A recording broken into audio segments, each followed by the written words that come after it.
Jokios mistikos, religijų ir nušvitimų. Tai psichologijos mokslo metodika mindfulness arba dėmesingas įsisąmoninimas, kuris sujungia protą su širdimi ir kūno materialumą su dvasingumu. Kodėl verta išbandyti ir gilintis į save? Nes visi procesai vyksta mumise, o išorė yra tik atspindys. Todėl verta gyvenime stabtelti, sustoti tame voverės bėgimo rate ir išmokti gauti įgūdžius, reguliuoti savo emocijas, nuimti įtampas ir stresą, atsipalaiduoti ir pagaliau mėgautis gyvenimą ir gyventi jį lengvesniai.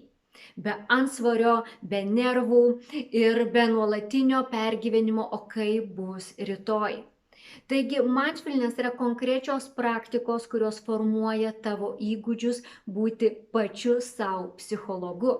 Ir išbandyk trumpą šitą praktiką, kuri vadinasi stop. Bet kokioje situacijoje, ar norisi šaukti, ar norisi prisivalgyti, pasakyk savo sustok. Atsitrauk ir T 3 kartus įkvėpk ir iškvėpk.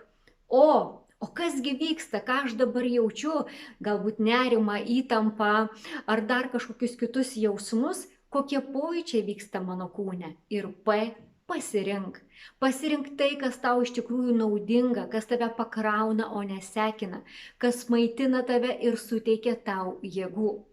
Rinkti save visuomet yra nepatogu. Bet tik rinkdamasis save gali gyventi savo unikalų gyvenimą.